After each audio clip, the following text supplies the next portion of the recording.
My name is Lisa Marlowe, and my father's ranch was dying under a sky that had forgotten how to weep rain. For 3 years, the creek shrank to a muddy scar, and the cattle stumbled like skeletons across the cracked, white earth. I was 17, strong as saddle leather, but hope had worn thin as a threadbare shirt on my back. Then one evening, when the sun bled crimson across the ridge, a stranger walked out of the heat shimmer silently. He carried no canteen, only a pair of rusted spurs hanging from a leather cord around his sunburned neck. He knelt by the red sandstone slab near our windmill and began polishing the spurs with rhythmic, obsessive devotion. At first, I thought he was mad, but something in his quiet urgency kept me watching from the barn shadows. His hands moved in circles, the rusty steel rasping against stone, and he never paused for food or water. My father grumbled about trespassers, but the stranger paid no mind, polishing as if the world depended on it. I finally approached with a bucket of water, and he looked up with eyes the color of desert thunderstorms. He didn't speak, but his gaze thanked me, and I saw deep sorrow buried beneath that dusty, weathered face. I sat on a rock nearby and asked his name, but he only shook his head and continued the polishing. The spurs began to lose their rust, revealing a faint golden gleam that seemed to pulse under his calloused fingers.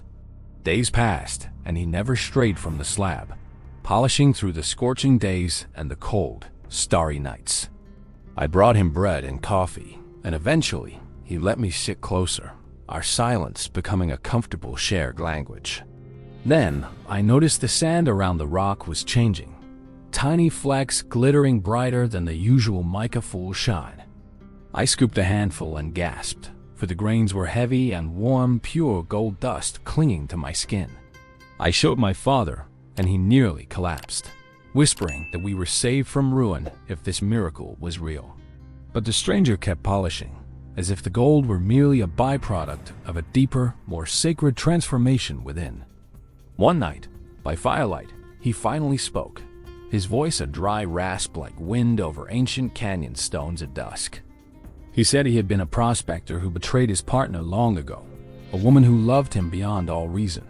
She gave him her only treasure, a pair of silver spurs, to fund their dream, and he gambled them away. She died waiting for him in a flash flood, and he found her body clutching a rusted spur she kept hidden. The spurs he polished now were those very spurs, cursed and rusted, and his penance was to restore them endlessly.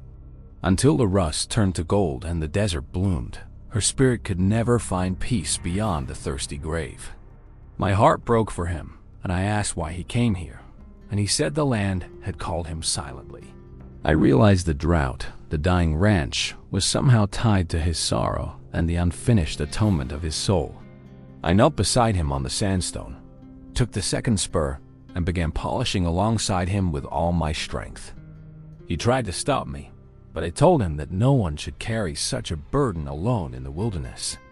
We polished together for hours, our hands moving in unison, and the sand began to glow with deeper golden light. A strange warmth spread from the rock, and I felt a presence like a cool breeze, despite the desert heat.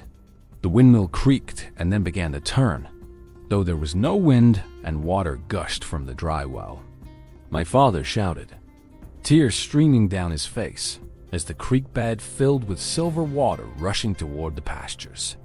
The stranger wept, whispering her name, Elena, over and over, and the gold dust swirled around us like a blessing.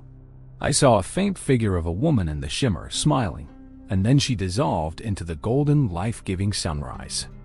After that, the stranger, whose name I learned was Gideon, stayed on as a hired hand at the Marlowe Ranch. He was no longer mute, though he spoke sparingly, and his eyes lost their haunted depth day by healing day. We worked the land together, and I found myself stealing glances at his hands that had turned sand into fortune. He taught me that patience, born from love and regret, can transmute the basest sorrow into something shining and eternal. One evening, we sat on the same sandstone slab where it all began, and he took my hand gently. He said I had helped him finish the penance, and now his heart was free to love without shadow or curse. I confessed that I had loved him since the moment I saw his devotion to those rusted, forgotten spurs of loss. We married under the windmill with the creek singing, and the gold dust we gathered fed the ranch for decades. But we never sold a single grain without planting a tree or digging a well for a neighbor in need.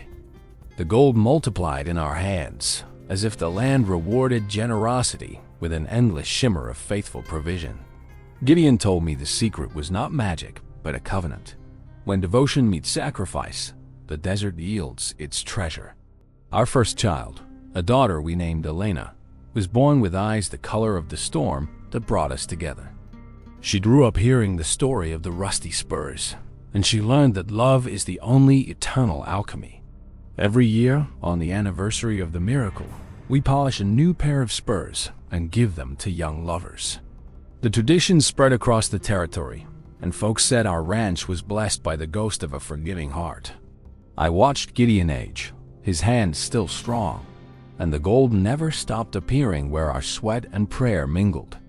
When a terrible drought hit the county again, our creek never faltered, and we shared water with everyone for miles.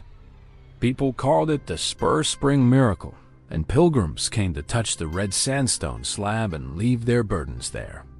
Gideon would always say, "The rust is only guilt waiting to be polished." Everyone has a spur to restore. I sit now on the porch, old and gray, watching grandchildren play with golden sand that never runs out or dulls. Gideon has long since joined his Elena, but I feel him in every grain of gold that warms my palm. I still polish a single spur every morning, a ritual of gratitude, and the sand still glitters with his memory. Our story is told in song around campfires, a legend of how a drifter turned rust into redemption through pure devotion. The ranch thrives, not because of wealth, but because the ground itself remembers a love that refused to stay buried. If you ever pass through Marlow Valley, you'll see a red sandstone slab still glowing faintly in the sunset light. Touch it, and you might feel a heartbeat, the echo of a woman who waited and a man who finally returned. This is more than a tale of gold from sand. It is a testament that no soul is beyond restoration's reach. Please subscribe to Stories Hub Official, smash that like button, and tell me your thoughts in the comments below now. What rust are you polishing in your life? And who might be waiting for you to finally finish the sacred work? May your own desert bloom with gold born of love.